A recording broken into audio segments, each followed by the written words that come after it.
Welcome to the Core Concepts Lectures. This is a series of lectures where we invite religious and spiritual leaders, different disciplines, to come in and tell us what they believe, why they believe it, and what they're doing about it. And this program is sponsored by one community, the Institute of Applied Metaphysics and the Church of Revelation.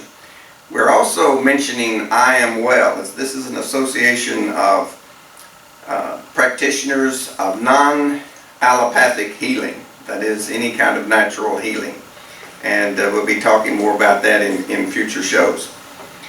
Today, our guest is Susannah Furr. F-U-R-R. And Susannah is a licensed practitioner, licensed consultant. Professional counselor. Professional counselor. Yes. Sorry about the title. And I think that we've had a few, in fact, I think we've had several licensed psychotherapists and counselors. But Susannah has a series of lectures and workshops that she does, and I'm going to let her tell you more about that and how she works with people with regard to intuitive healing and her therapy. Okay? Welcome to Core Concepts. Thank you very much. Thank you for having me, Jim. And when Jim asked me to do this, because I was on his radio show, what do you want me to talk about? And he said, what you believe, how you came to believe that, and what you do about it. And I thought, okay, well, I'll do that. When you were just making the introduction, though, about spiritual leader, I kind of cringed a little bit because I don't consider myself that. I just consider myself someone who facilitates others connecting to their own spiritual leader within inside of them. Because I guess if I had to say what I believe, and I could go on and on about it, of course, all of us could, couldn't we? If anyone else was sitting here, it would be a long story for all of us. So I'll make it short, but in a nutshell, I believe that we are spiritual beings having a human experience on a very challenging planet. We are challenged with very difficult life lessons here. The main one being how we go from these brilliant spiritual light beings into these 3D bodies, and how everything is divided up into these polarities, and having to maneuver the world of duality thinking, of limited ego personality, and how to do that and emerge once again into that as a spiritual being. I think we choose to do this for the experience of forgetting who we really are and going as far as and deep as we can into the experience of separation, forgetting who we are in order to do that. And then, at some point, some lifetime, sometime along the way, we start getting these little clues, little triggers start waking us up. And we start to remember. And that is what I'm all about. And that, hence the name of my business. I call it Now Awake Now. And my website is nowawakenow.com. That's just the word now, awake in the middle, and now behind it, .com. I picked that name because it really speaks to this very simple, if you take this complexity of belief of my spirituality, and you want to put it down into one thing, that's what I'm about. That's what I do about what I believe. And so I believe we're at a time of awakening on the planet. I think, over the centuries that there have been great avatars and masters and spiritual leaders who have awakened and who have served as a role model for the rest of us. But now we're living at a time when this is happening on a mass scale. And that right now, this very moment, there are some very intense lines of demarcation that have been drawn. They're very intense energies that we're all dealing with. I must say that here we are, that today's March 10th. And so the solstice was December 21st, 2012. That was the much anticipated date that so many of us were looking towards and wondering what was going to happen next. And then I noticed that in the months of January and February, that many of us fell into kind of a deep hole. It's like, you know, you're waiting for Christmas, and then Christmas is over, and you know. And I myself revisited some baggage, emotional baggage that I thought I'd taken care of. No. And then as I talked to other people, when I started to come out of my cave and I started to talk to other people, and I put out my newsletter in February, and I admitted to all the subscribers that I have, this thing that I had gone through, this process of the dark night of the soul, people started coming out of the woodwork. And even now, people are saying, yes, January, February, oh my gosh, you know, what happened?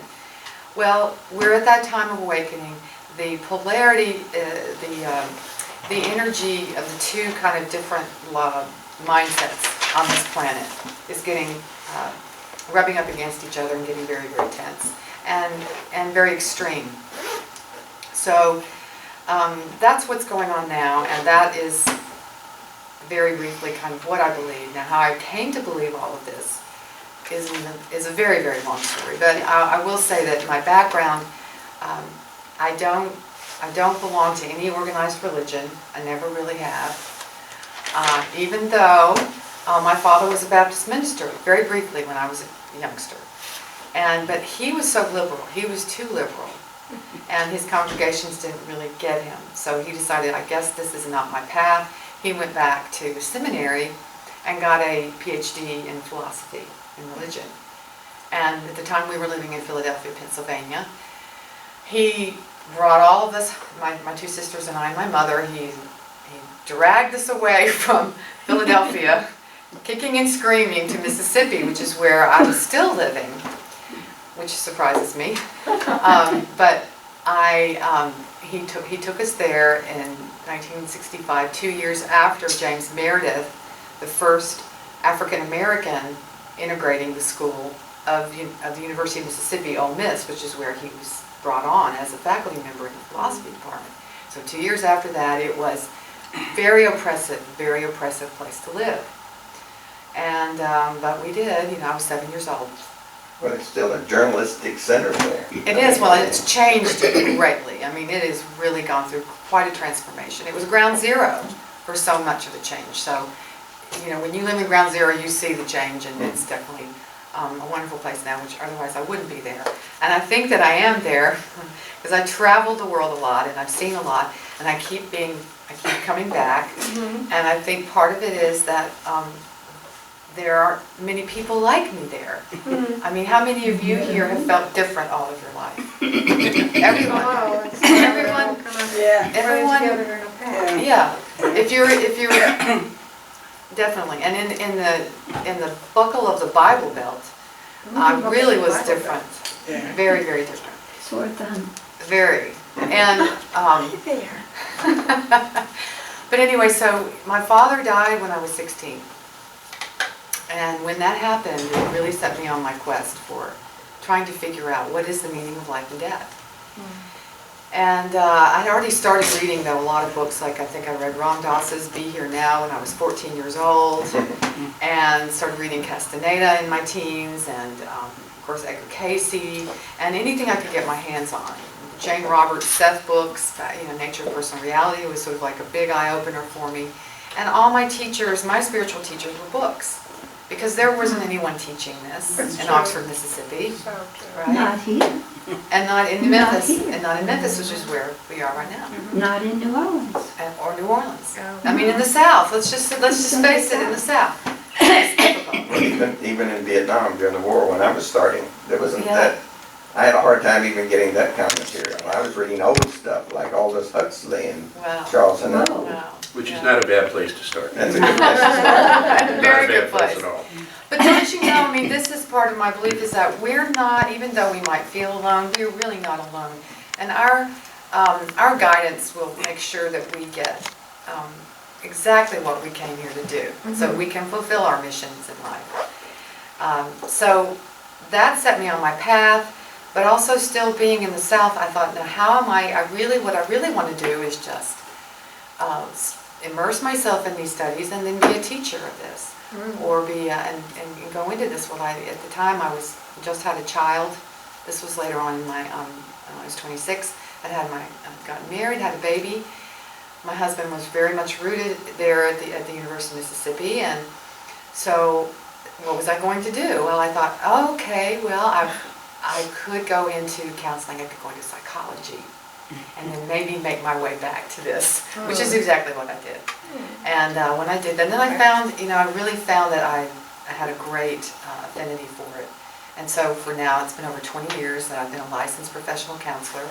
I've worked in a very conventional setting at the University of Mississippi, seeing students, faculty, and staff, in working with people as they work through depression, anxiety, relationship problems, eating disorders, addictions, all of the psychological dealings or the sicknesses or illnesses or disorders that I believe are a symptom and are a result of feeling disconnected from source in many ways.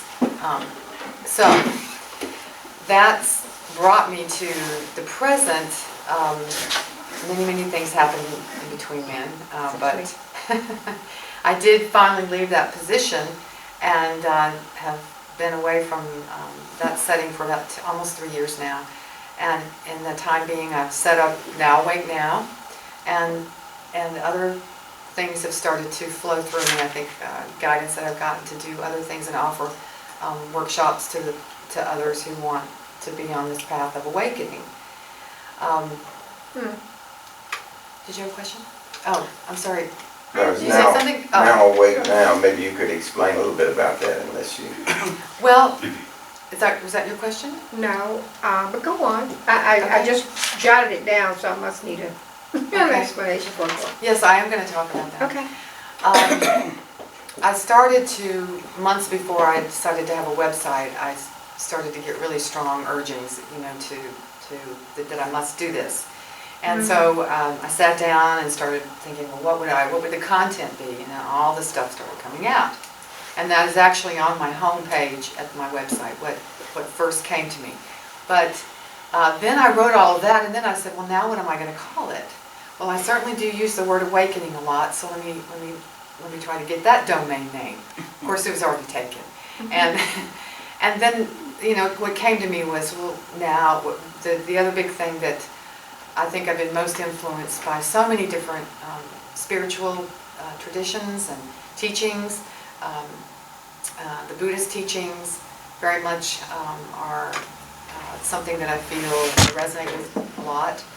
And the whole notion or the whole truth of that the now moment is really the only moment there is. And that is the moment of power. And of course, Eckhart Tolle's book, The Power of Now, is also an awesome book. But that is the moment of power. That's all we have. And that is the moment we can awaken in. And I have a quote, I found a quote from the Buddha that says, there is only one moment in time in which to awaken, and that moment is now. So, now awake now.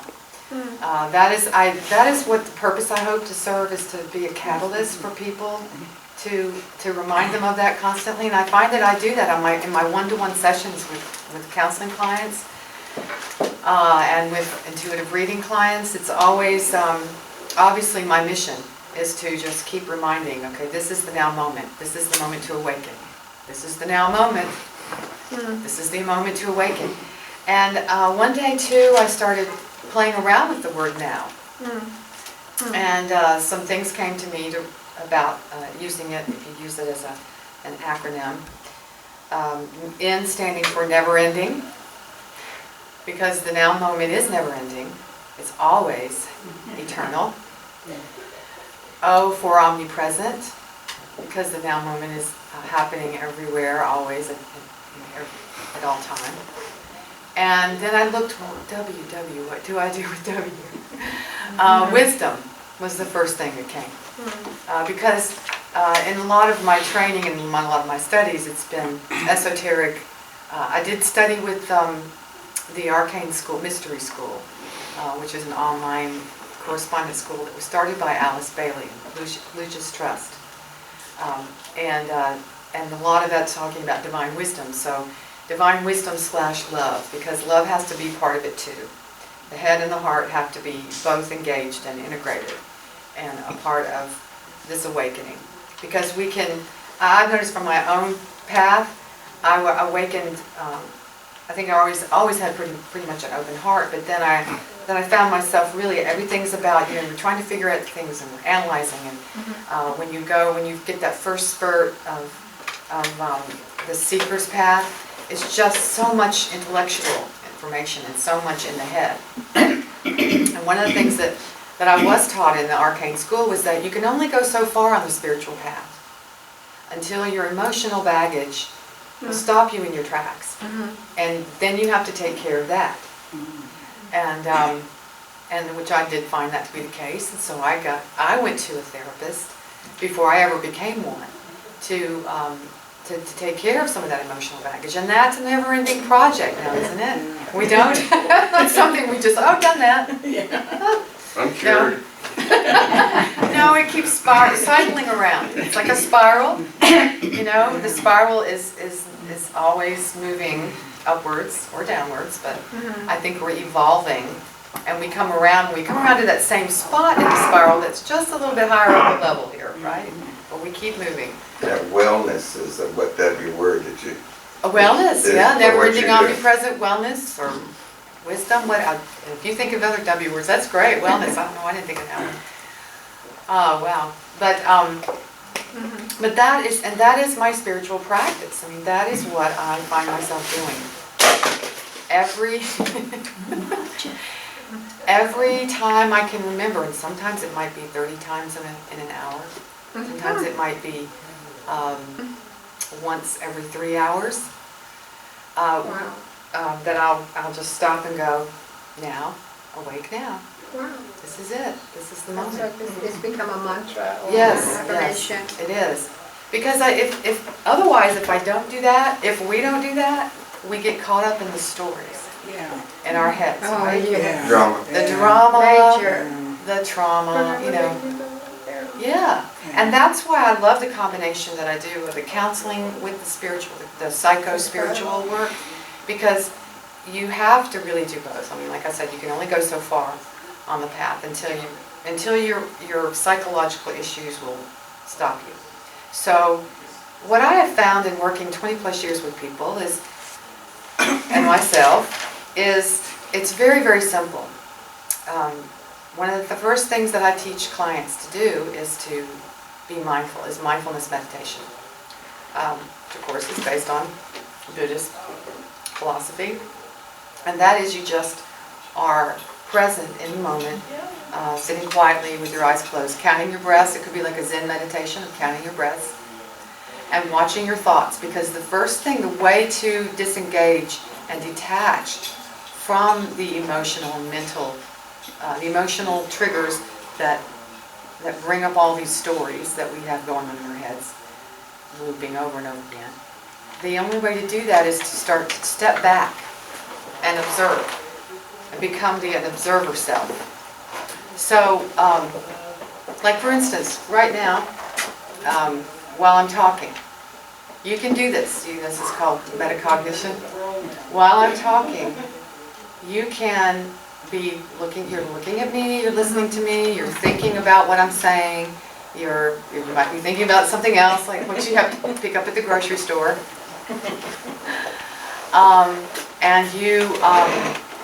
But at the same time, just as I'm saying this, I make the suggestion, so now there's a part of you that is aware, that's observing you, your own self. Like right now, I'm aware of a part of me that's very quiet and still, that's just watching and listen, and just watching what I'm doing, and being aware of the people around me, the sounds around me, and just as you are too. And so mindfulness teaches us to step back and detach from the drama, just long enough to see that we are not the drama. That we're not the victim, we're not the perpetrator. Those are stories we played out in our lives. But that's not who we really are. Question? Yeah, but it's, I want you to kind of finish and then because I'm rewinding back to something you said earlier. Okay, well, go ahead. Well, I just wanted to get a sense for how much, or is it, do you think that it's been a conspiracy to keep us not knowing Yes. our who-ness? Yeah, I'm glad you brought that up. So many institutions are just designed for that. Number Absolutely. one, religion. Your biggest church. Religion, Religion. Okay. public school, institution of school, I call it brainwashing, it's the conditioning. And it started generations ago. Okay. But, I mean, for the most part, it's been very, very intense in the last, I'd say, couple of 100 years. Control is slipping away. Yes. But Okay. that's a very real paradigm, but discipline is extremely important to have within you. You need self-discipline. Yes, but we're talking about controlling the masses. She was asking a question about External. the society and Yeah. religion and everything controlling, keeping us, okay, that when I started my talk, I said, we're brilliant spiritual beings having a human experience. Life on earth is very challenging because there are powers that be that want to keep us from realizing who we really are. And they make it very difficult. There's so many influences that keep us in a trance, that keep us in the story and believing that that's who we are, that we are these victims, or that we are powerless, or that we have to have power over. These pathological and very dysfunctional patterns were taught to us, and they're Perpetuity. yes, thank you. I never can say that word. Do you Something is think sticking. that in this self-observation process that you're talking about there, that you start observing other things too? You pick up more on this control factor when you start to observe Yeah. yourself. You start to see. Yes, because you'll be, you start to notice on the news, and the news media, you start to see, my goodness, that's a lot of propaganda. Yeah. You know, wow, and I used to believe this stuff. it, yeah. You start to see it, or if you go to church or different groups or political parties, and you name it. The consumer, being taught to be consumers.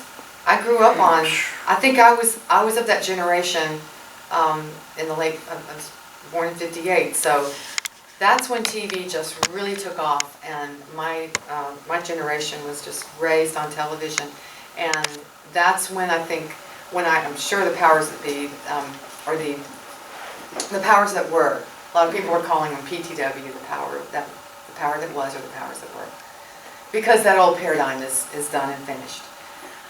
But still, we can still see it happening, and we have to, I know I'm going off in another direction, but really we have to really be doing this now, wait now stuff. We've got to bring ourselves out of this trance, because that's the only way we're going to create the new paradigm. We cannot keep the old one going, and I don't know if that's, I think that what was going on in January and February of this year, I think we were feeling the heavy magnetic pull of that old paradigm, dead, dying, and all that goes with it, and it was pulling us into it like a vortex. That's the way it felt to me. Do you want to hazard a definition of the new paradigm? Well, now that's a good question, because, I would say it's moving out of the dualistic 3D, 4D consciousness and into a higher consciousness that I would say people are calling unity consciousness, where our reality is not based on this Good versus evil. yeah, but where it's this Yeah. right. That was The kind of gray my area. next question. You're talking about gray area.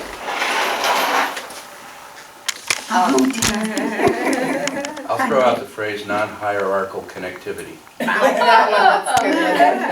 I like that. Yes. That's a biggie. Remembering who we are. Well, what were you going to say? Were you wanting to say something or call it something? Je ne sais pas. So the polarities that you talked about earlier, could they be confined to good, bad, or good, evil? Yes, that's That- a big one. okay. Good, bad, black, white, male, female. I mean, look, the genders. Okay, let me talk about something really quick, because this kind of explains it. I developed this, I was given this practice to do through guidance, and that I call the web of creation. It involves movement, gentle movement that a lot of people say looks like Qigong, and sound, chanting, and setting intentions. Okay, now I did this on my own for 3 years and found great benefit from it, and it just developed. And then I was guided to that I needed to share it, so I started teaching a workshop form. Okay, so the way that I see the web of creation is that we start with this non-hierarchical Connectivity. from the Big Bang, right? We don't necessarily know. The great mystery is what was before the Big Bang. What was before creation as we know it? We don't know. It's a mystery. But at that point, let's just say that there is this presence, and that I call the I am presence, or source, or creator, but in the workshop I call it the I am presence. There's this source that created in that moment, and that moment is now, because there is no, in unity consciousness, there is no time and space. Everything's happening in the now moment. So now, at that moment of creation, the one presence, I am, divides into the two.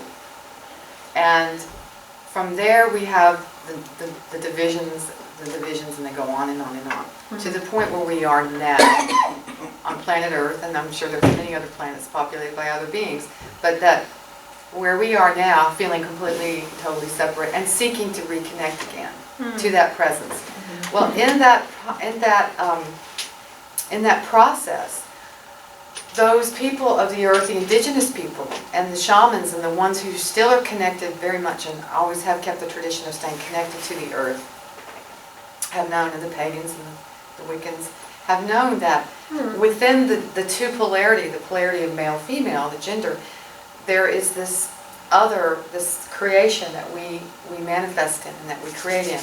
And that involves the four directions and the four elements. Actually, there's a fifth element.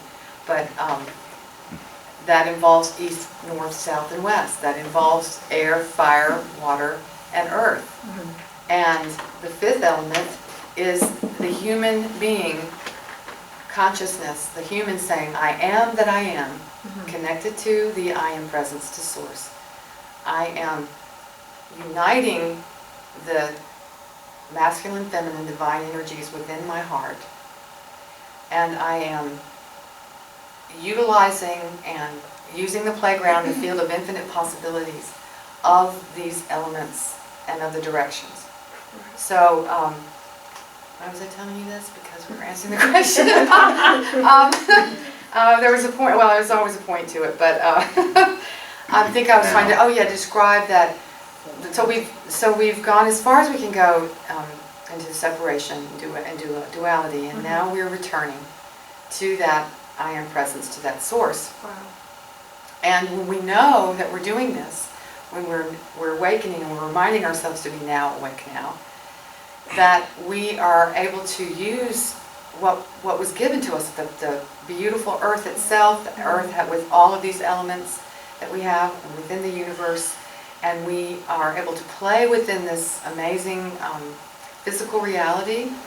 And the reason why I teach this workshop is to help us get reconnected, but also to know how to, when you use movement and sound and intention, knowing that this is what you're doing, returning to source, and you are becoming a conscious co-creator of your life, and doing it with these physical movements, then that makes it all that much more powerful. You become so empowered. And I really wanted to put that in there because it seems to be, at times, even when I have thought, well, it's my practice and something that I do, I don't really need to keep teaching it.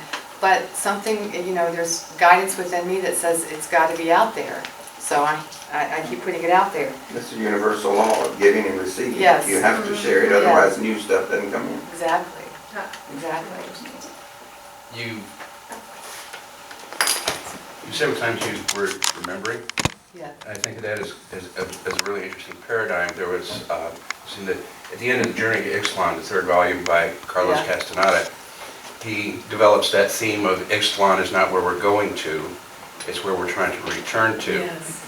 And I think of the book written in the 20s by Mercier d'Eliot, the French theologian, The Myth of the Eternal Return, where he points out that that's the essential structure of all the great salvation Yes. myths, be it Hindu, Christian, Return. Judeo-Christian, Greek, etc. And the most important part of that is the journey. Yes, Not the That's, destination. that's the Yes. key, the journey. the journey. That's moment. That's the moment. Yeah, That's the moment. That's right. Journey is moment, Wow. because your feet are in the dirt on the path. Walk. And we did it for a reason. I mean, you know, it's not a mistake. I mean, how many times I know I've scratched my head and said, oh, what am I doing here? Yeah. But, Making a living. and I know everyone else has. But it's really because it's for the journey, it's for the experience. And so much more we're gonna know as we keep evolving. So is it a matter of, as you travel this journey, trying to incorporate, I've noticed how you've incorporated the whole concept of Hinduism or Buddhism.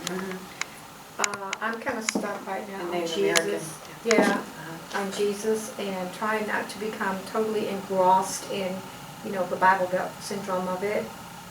I really love this work on the planet. Most maligned character in history is Jesus. Pardon me? The most maligned character in history is Jesus. You might have noticed that if you just focus on what he said, Yeah. Yeah. That's very the best. Buddhist. Yeah. It's really the organized religion that grew up around it. And the things that were taken out of some of his teachings that we probably have lost because the ones who want to be, have been in control, they don't want us to be empowered, remember? So the ones, right. the very empowering things teaching us to be, didn't he say, all these things you can do and more? Yeah. And that's where we are now. We are learning how to do those things. We are awakening to those things. And but the church, the church has taught us, it has kept us separate. And my whole thing is, I'm a mystic. And so I connect to all the world's religions in the mystical branches. Because to me, mysticism is that we don't say, no one's trying to say, I've got the answer, this is it. Mysticism is pointing in the direction of the great mystery. And that's what I feel like I do with my clients and everything that I do. I don't want to answer anyone's questions because even if I do, if you ask me a question, I say, well, this is what I think about it. But we all have to come to those answers ourselves to make them real and powerful and work for us.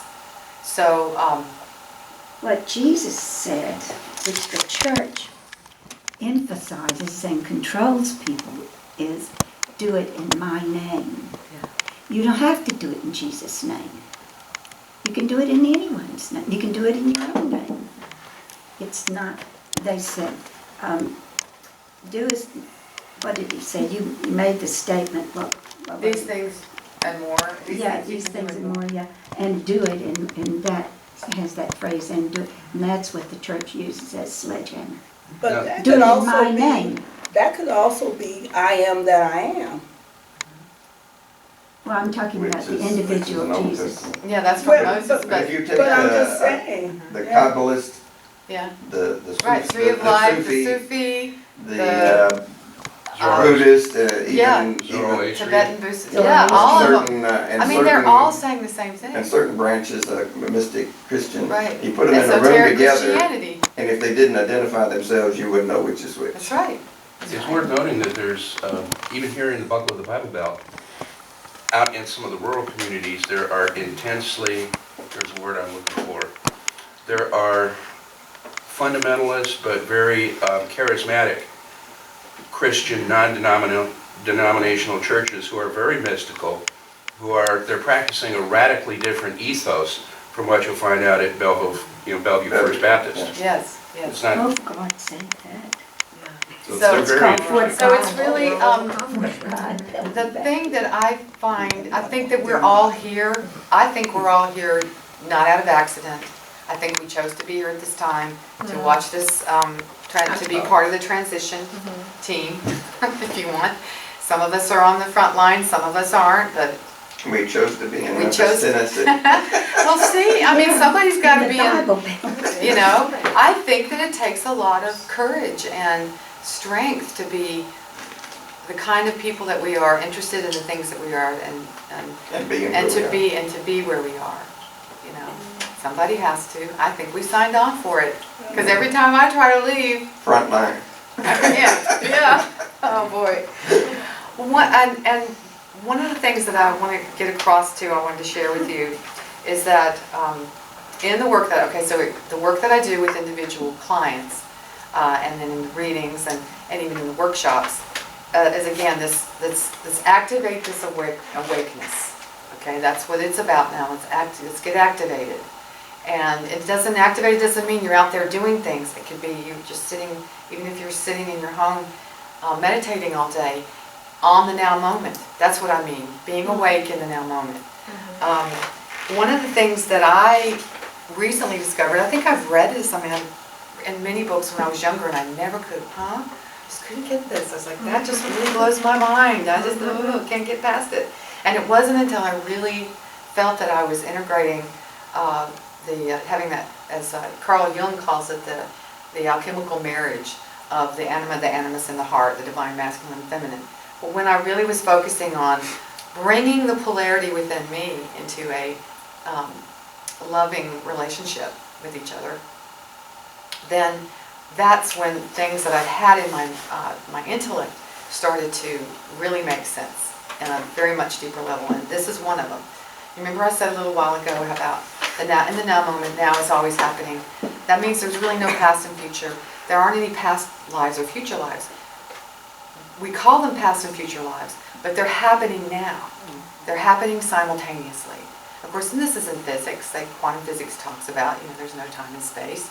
So Einstein talked about that. So now I can't even say past lives, because it's like I remember them. And in the timeline, I guess, of the third dimension, yes, that would be the past. But everything is happening in this now moment, including the Big Bang, including all of us returning to Source and remembering who we are. It's all happening now. So that means we can tap into, like, time travel in a sense. And then I began to realize, okay, we're multidimensional. This is what multidimensionality is. Okay, this Susannah Furr, this being in this body in Memphis, Tennessee right now in this moment, calling herself Susannah Furr, is one dimension. And then there are ways, there's so many others, so many probable lives or possible lives, and then the dimensions, then again, like there's the fifth dimensional self, the sixth dimensional self, and on and beyond. How many there are, who knows? I've heard people put numbers on it, but the past never leaves you, though. And well, it's always now. Yeah, it's always there, though, and Yeah. it's part of your clay. The Right. mold.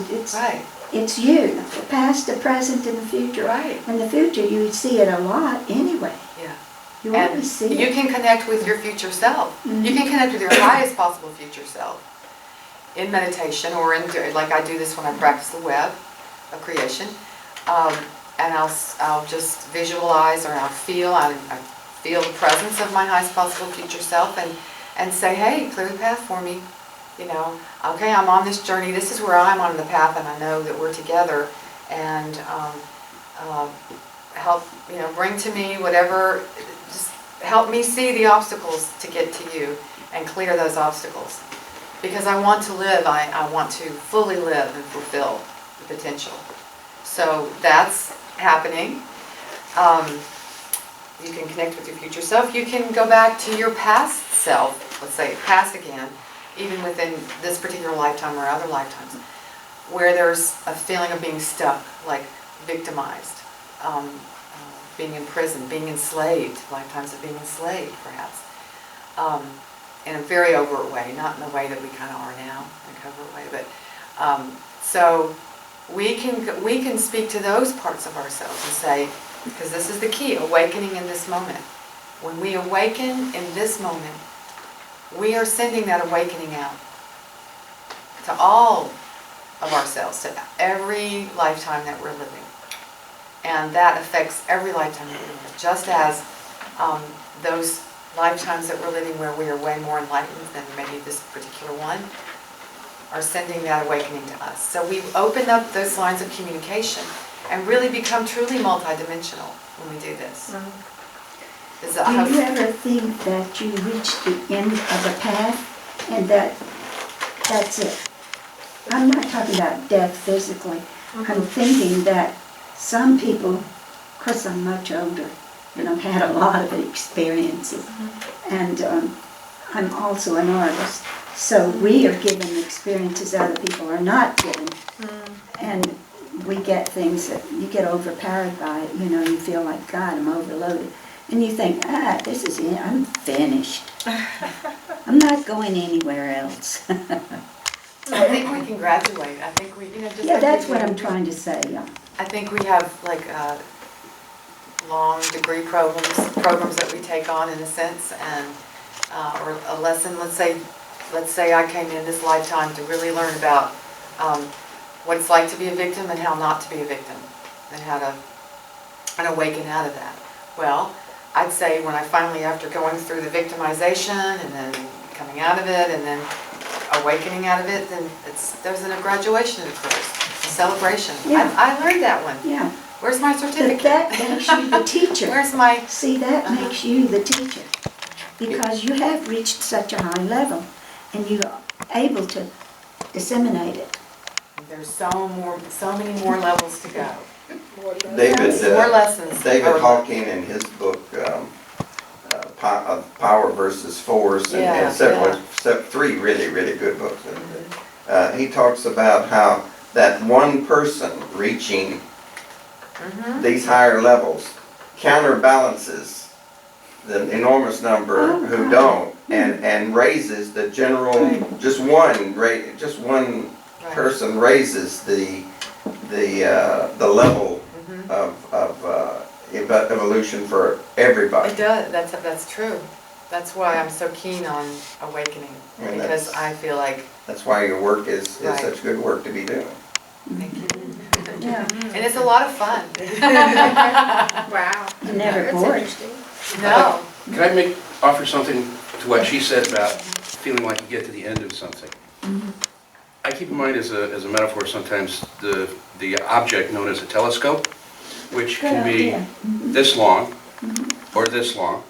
It's got two different lenses. You look at it when it's this long, you see one thing. You look at it when it's that long, you see another thing. Reverse it, you see something else. Extend it reverse, you'll see something else. But nothing essentially has changed. The Nothing. telescope's always the same, and what you always look at is the same. Yeah. It's a matter of structure and perceptions. That's really nice, I like That's a great one. yeah. Good one. So how are we doing on time? You have about 15 minutes, so you have Okay. time to take on another subject or take Okay. more questions, or both. Well, She didn't have any choices. let me People see, because I've got so much here, I don't know if I've covered it all. There's another thing I would like to go over.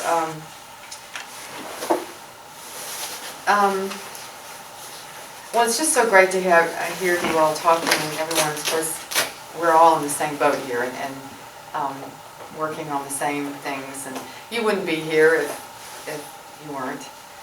But, And our viewers wouldn't be and the watching. if viewers they wouldn't be weren't. watching sometime in the now moment, in your now moment. But I would like to talk about another thing that I do, that I discovered. So for so long I worked in that conventional area, just psychotherapy and counseling, at the University of Mississippi. And so I was able to do a lot of what I was able to talk about some of what I'm talking about today, but not a lot. But the thing is that you really don't have to. What I discovered is I don't have to say anything if you just teach people how to become mindful and how to meditate, how to watch their thoughts, and how to begin to step back from the stories in their mind. You don't have to label it. You don't have to label anything. And then they bring in their, whatever religion they might be or not, atheist, whatever. And I do find that it really healing and self-empowerment happen at a greater pace or a faster pace if one does connect with a higher power, by whatever name they call it. And even someone who doesn't believe in God, everyone has a higher power. So it could be beauty, it could be art, it could be love. So the language itself doesn't have to be. In other words, they don't have to come through the name of anything, right?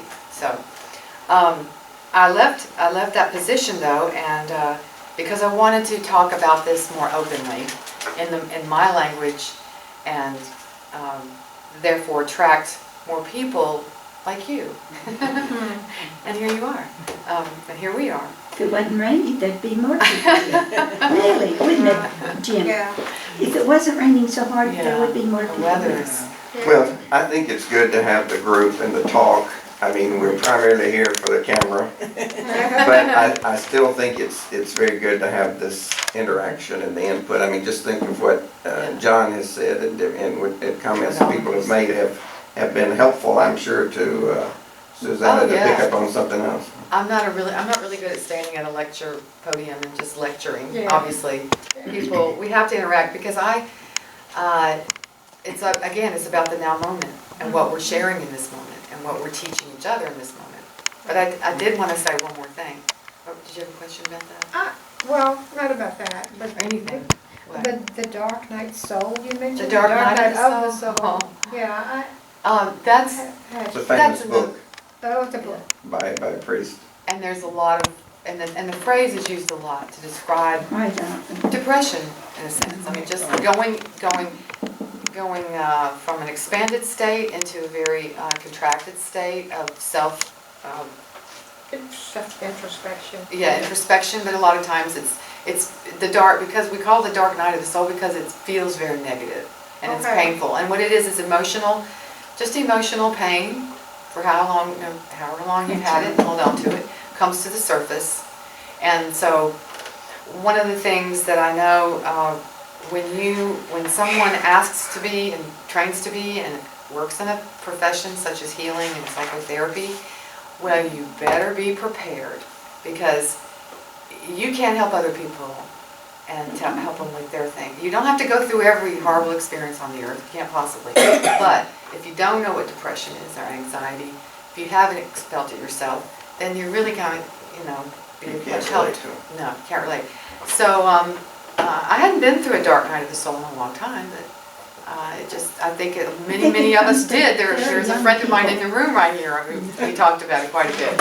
very young people in the early to mid-30s, 20s, experience it very deeply. Yeah. And I think Yeah, those are the ones that experience, because once you get past 30, you think, oh God, I went over that hump. Thank God I'm over that. Well, an astrologer would say that it's probably the Saturn return. And I don't doubt that. I mean, No. there are things that we go through in our human growth and development that have to do with astrological returns of different in our charts, Influences. but also and then identity. We go through identity crises at certain points in life, where we're expanding. It's basically just the growing pains, or it could be like, if you think of it as death and rebirth. In order for a new version of ourselves to emerge, an old version has to die, and that's a very painful experience. That's exciting. Yeah, so it's death, rebirth. The metaphor for the dark night of the soul is Jesus on top of the mountain with the devil tempting him. That's the metaphor for that. In the Bible? I mean, visual metaphor. Oh, okay. Yeah, and they don't know how to use it. Most pastors don't know how to use that. Well, I went through a thing and I wrote this book called The Mysteries Revealed, where I was talking about the metaphysical interpretation of Revelation, because it's so heavy with symbology, symbolism and metaphors and so forth. And I had that same feeling coming over me around the time of the solstice that you mentioned, because I felt like that everybody was putting so much emphasis on physical things, like the changes in archaeology, in the ground and all the other things that were coming out, when all of this is mental and all of it is metaphor, and so I didn't feel that let down after that, but I did have a lot of people talk to me about it. I wondered if you had any. yeah. Oh, I have. A lot of people talk to me about it, and I think I've heard another metaphor used, that it was as if the training wheels had come off. And we were now on, how it is when the training wheels come off the bicycle, you're exhilarated at first because, oh, I'm doing it without the training wheels, and then you realize and Crash. there's a crash. And I think that's kind of how I'm seeing it now. It's very much that we had some, and I don't really know what the training wheels were. I think I'm still kind of wondering about that and thinking about that one. But it does feel like to me, it feels like it was a graduation in a sense. And so, you know, it's like you go through, you're kind of secure and safe in school, you know. But then, you know, or let's say it's college, graduated from college, and then you're out in the big world, and even though you graduated, you're celebrating and everything, it's a whole new story. It's a reboot, it's a new set of issues and things to deal with. It's So, actually when you first start learning, yeah. when you get out of school. Well, you start applying what you learned, and then you know how much you Hoping you know. got something from college that would help you. I know. But let me learn how to research maybe. It's I not do want only- to share one other thing that I do.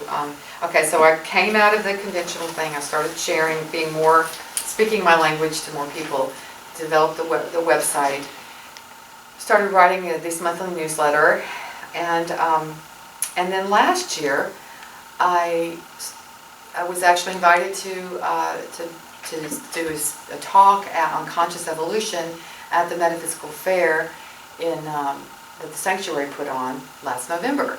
And when I was there, I started meeting people in that community, and someone said to me, well, why aren't you doing readings? And I said, well, I'm not a reader, I'm a therapist. And and I couldn't see myself sitting at a table. I mean, you know, in psychotherapy, it's very, you know, we protect everyone's confidentiality and anonymity, and people don't want to be seen, you know, going into it, sitting down and talking. But anyway, within the 2 or 3 months, I started thinking, well, why don't I do that? I've been working with tarot cards all my life, pretty much, and let me play with that. So I spent about a month. I booked another fair, said that I would do readings, so I couldn't back out of it because I put money on it, and then I pulled all my cards and all my books out and started really studying every day like I was back at school again, and then all the sparks came and all this wonderful creative energy. And in that process, I developed what I call a happy reading. And it's a 5-card spread. If you know about tarot, you know the spread is just where the cards are. And happy is 5 cards because it's, again, I use the words as an acronym, HAPPY. And I like to share this with people because it's another way of I use it as a mantra sometimes too. It's another way of waking yourself up. But the H stands for here, being in the here and now. The A stands for awake, aware, being in that awakeness. And I could do a whole other talk on this one because there's a lot more with that. The first P has to do with passion. And that's what has heart and meaning for you. We have to be here, we have to be awake, and we have to be in our passion. And then we find our power. Power, and that has to do with, because that's our personal will, the personal, the part of us that where we learn about our ego and how we detach from ego identity into a 5th dimensional identity or higher. So happy, here, awake, in our passion, in our power, and the power again has to do with our personal power and how we deal with others when we bump up against each other. What do I do with my power with other people? You know, so there's a lot, and whenever that comes up, that part of the spread, it's like there's a lot said in that power position. And then the Y is saying yes to life. And so when I'm doing a reading, it's like, okay, whatever's in the H position, it's talking about, well, in the here, this is what's happening. This is either a challenge that's keeping you from being in the here and now, or this is something that's furthering your process of being in the here and now, and vice versa, for everything. Here, awake, in your passion, in your power. And the yes to life is always interesting to see because oftentimes it'll be an obstacle, which is very helpful to know. What is standing in my way of saying yes to life? And it's really important to bring that to the surface so that you can then release it. So I just wanted to share that because I love doing those sessions with people. Were there any other questions? If you would like to hear more from Susannah, when you go on YouTube in the Renford Broadcast Network, there's a link to the radio by Renford. That's at www.blogtalkradio.com/Renford. And you can go to the archives and you can find the show that Susannah was on, if you want to get more detail about what she's saying. Actually, some of our guests today have been on Blog Talk shows, and they've also been guests on this show. But we want to thank Susannah for being with us. Thank you very I thought much. it was great. And we want to thank all of you on watching us on YouTube. It was my Have a good pleasure. evening. Thank Thank you. you. It was fun. That was great.